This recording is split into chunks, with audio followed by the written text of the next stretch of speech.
Valentine day کیا ہے؟ اس کے حوالے سے تاریخی اعتبار سے 2-3 واقعات مشہور ہے، لیکن جو سب سے زیادہ مشہور واقعہ ہے وہ ایک عیسائی پادری سینٹ ویلنٹائن کا ہے۔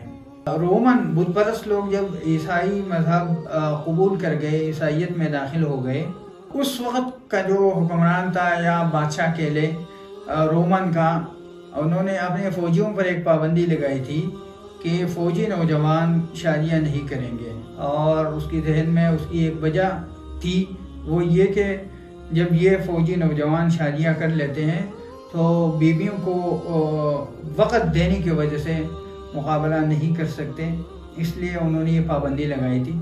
لیکن یہ جو سینٹ ویلنٹائن پادری تھا، اس کے حق میں نہیں تھا کہ نوجوان فوجیوں پر شادی کے حوالے سے پابندی لگائی جائے، اس لیے انہوں نے خفیہ طریقے سے یہ کوشش کی کہ ان فوجی نوجوانوں کی شادیاں ہوں، ان کو ترغیب بھی دی۔ جب شہنشاہ کلاڈیس کو اس کا علم ہوا کہ یہ سینٹ ویلنٹائن اس طرح کر رہا ہے، نوجوان فوجیوں کی شادیاں کرا رہا ہے، ان کو ترغیب دے رہا ہے، تو اس نے اس کو جیل میں ڈال دیا۔ جیل کے دوران جو جیلر تھا، اس کی بیٹی کے ساتھ اس کے تعلقات بن گئے، جو رفتہ رفتہ پیار و محبت اور عشق پر تمام ہوئے۔ لیکن چونکہ یہ پادری تھا اور پادریوں کے اصول اور مذہب میں یہ ہے خواتین کے ساتھ تعلقات وغیرہ قائم نہیں کر سکتے، ایک گناہ اور حرام کام سمجھا جاتا ہے۔ شہنشاہ کلاڈیس کو جب اس بات کا علم ہوا کہ سینٹ ویلنٹائن نے اس طرح کی حرکت کی ہے، تو 2 باتیں اس کے سامنے رکھی۔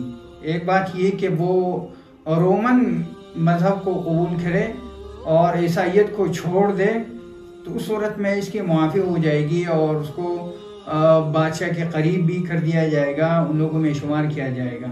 اگرچہ دیگر پادریوں نے اس کی سفارش بھی کر لی، وہ سفارش قبول نہیں کی گئی، اور اسی طرح اس نے عیسائیت سے بھی انکار نہیں کیا، اس کو چھوڑا نہیں۔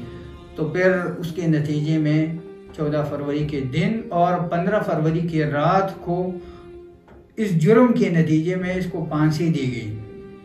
لہذا یہ جو 14 فروری کو ویلنٹائن ڈے منایا جاتا ہے، اس میں عشق وغیرہ کا اظہار کیا جاتا ہے، تو اس کی جڑ سینٹ ویلنٹائن پادری کی یہ کہانی ہے۔ آپ صلی اللہ علیہ وسلم نے ارشاد فرمایا، المومن مالف ولا خیر فی من لا یالف ولا یولف۔ ترجمہ اس کا یہ ہے کہ مومن سراپا محبت ہے، پیار محبت کا مسکن ہے، اور اس میں کوئی خیر نہیں ہے جو کسی سے محبت نہیں کرتا اور نہ اس سے محبت کی جاتی ہے۔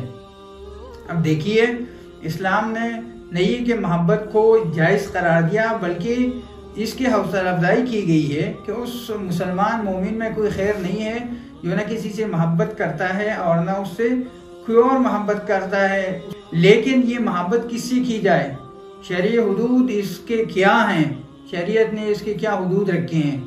تو خوب سمجھنا چاہیے کہ اجنبی لڑکیوں کے ساتھ محبت رچانا شریعت اس کی بالکل اجازت نہیں دیتی، یہ بالکل ناجائز ہے، حرام ہے۔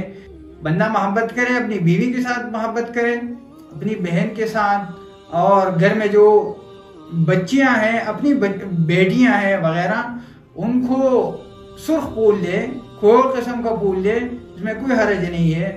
تو ہمیں حدیث کی روح سے اپنے گھر والوں کے ساتھ اور ان لوگوں کے ساتھ محبت کا اظہار کرنا چاہیے جن کے ساتھ محبت کا اظہار کرنے کی شریعت نے اجازت دی ہے۔